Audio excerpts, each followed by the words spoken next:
YouTube channel. I want to thank everyone that's subscribed so far, and if you're new to the channel, please subscribe and hit the notification bell.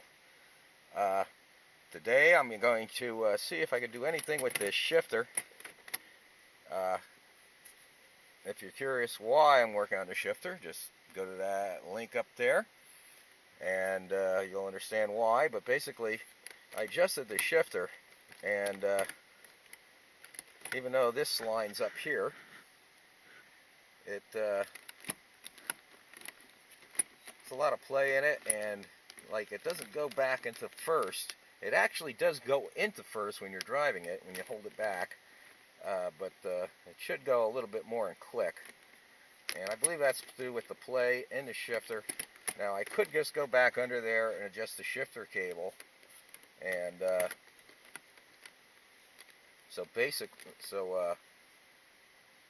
it will go in. I could probably just move this all the way back to first and adjust it that way, so it's clicked in, and then tighten the cable. But I want to take this console off and see if there's anything I can do. There's a lot of play in here. I also considered modifying the shifter. I'm going to leave a link down below how to do that. It basically gives you these notches that gives it a little bit more feel. I'm not going to do that. I really don't manually shift it too often. The other day when I took it for a test ride, it was a really nice day, and today's supposed to be a really nice day. I held it in first right up to about 6,000 RPM and put it into second, no problem. But usually I don't do that. I just put it in drive and let the trans do the shifting. But basically, to get one of these off, if you're not familiar with it, this is my 90 C4 Corvette, in case you've never been on this channel before. Pop that knob off, a little C-clip, pull this knob off, then remove all the stuff like these coins and all the junk out of there and all the junk out of here. And there's a bolt there. I don't know if you can see that or not. Let me see if I can get some light on the subject. Yeah, there we go. There's a couple bolt screw there, 7mm, 7mm. And then underneath these stupid cup holders, there is another one right there. So, see what I can do.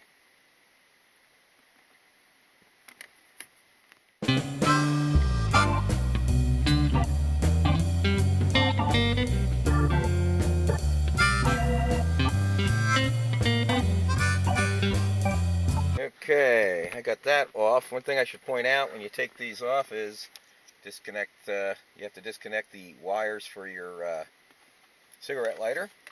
You have to unpop this bulb socket out. That lights up your shift indicator. And you have to disconnect these two wires right here, which go to the yellow button for the ejector seat. No, I'm sorry, that's not the ejector seat. That's for the hatch. We sometimes wish it was a passenger ejector seat, but it's not. It's the hatch. So, getting back to this. See, there's definitely a lot of play in this shifter. Yeah.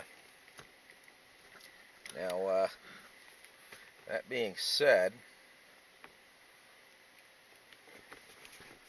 I could go through the process of removing this shifter and everything associated with it. And I'm not sure if I want to do that or not. I don't know if it's worth it.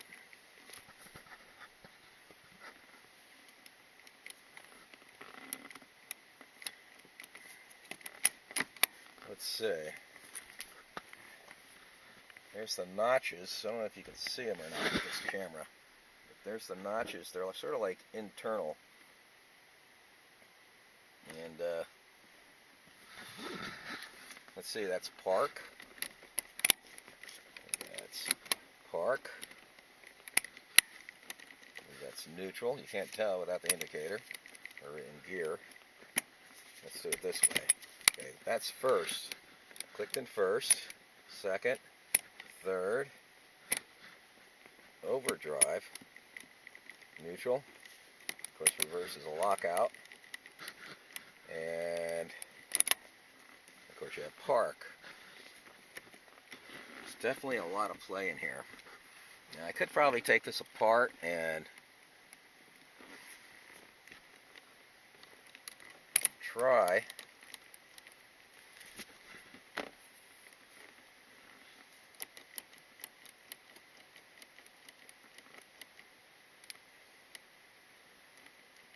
and rebuild it, I guess. I don't know. Okay, this is something else interesting I never noticed. I never knew this. Never noticed this on this shifter. I've had this console out before, but you can actually adjust this. That being said, if I can adjust this indicator separately, I should be able to just jack the car back up, put this all the way back and first with the console cover on,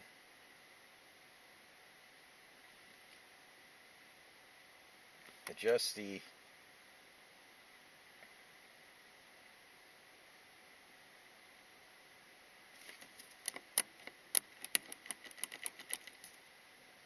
adjust it so it goes in first.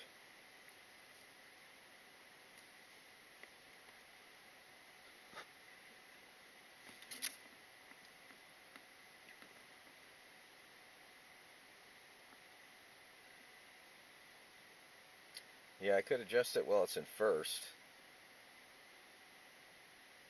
with this console cover on.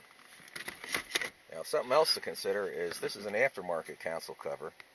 I have the original in the basement. I'm going to refinish it eventually, and I might modify it.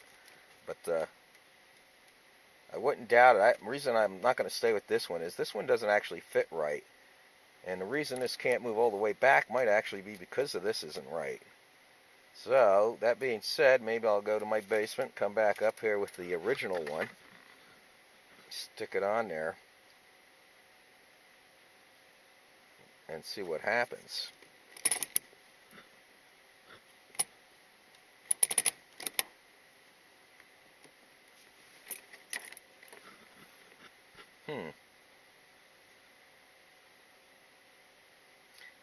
So, let's go jump forward to that, and we'll see what happens.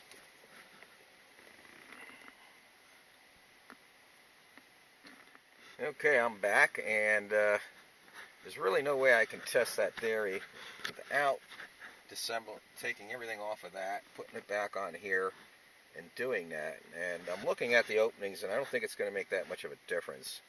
But in the future, I'm going to finish refinishing this. And I'm also going to refinish the radio bezel. Oops, excuse me, there's the camera there. And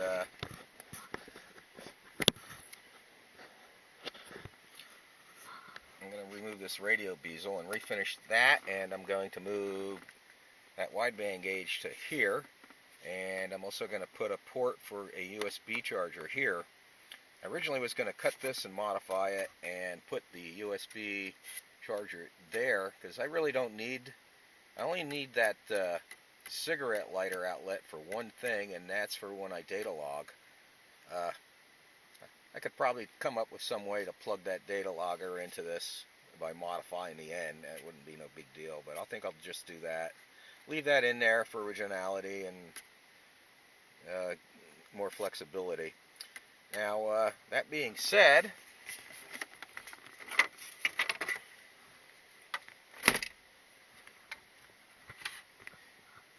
this is what I could do. I could, like I said, get this all back together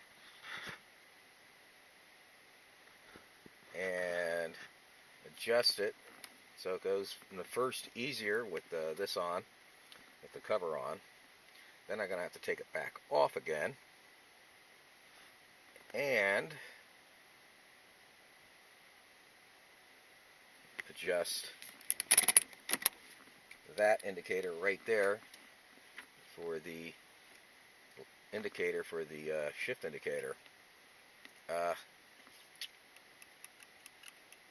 don't know if I want to do that today or not. I do have it off. It wouldn't take me long to jack that up and crawl under there, I guess. So, I just don't feel like crawling on a cold floor today. But that being said, maybe I'll see what I can do. Alright, everything is back together. And you can see it goes in park, reverse, neutral, overdrive, drive, second, first. Now when it's in first, it doesn't line up perfectly, and I don't really care about that. And second and drive, I mean, considering all the plate that's in there. Overdrive, neutral, reverse, park.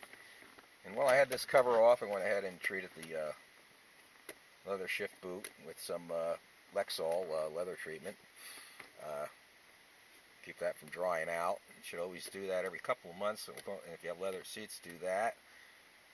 And keep that in mind when you have this apart. While I had this off, I also vacuumed underneath it. I don't know if you've seen all the dirt when the cover was off under there. Vacuum that up. Make sure the button works. That light works. And I'm assuming that works. I guess I could test that out real quick. Plug in my data logger. I can get it the hell out here.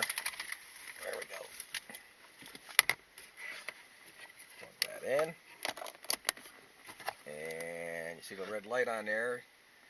And that light's working, so I know that's working.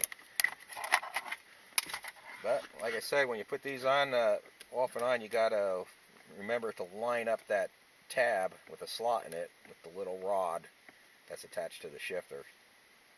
And make sure you hook up all your wires back up. Screw it down. It's pretty simple to get this cover off and on if you ever have to.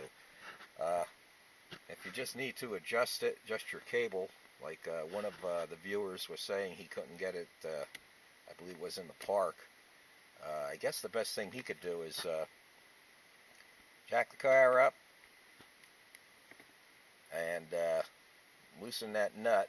You'll need a 15mm wrench to loosen the nut on the lever on the side of the transmission. And push that lever all the way forward so it engages park. And with this in park, and then tighten that nut and see if that helps them. And that, make sure it goes in park. That's the really important thing. Just make sure it will hold in park.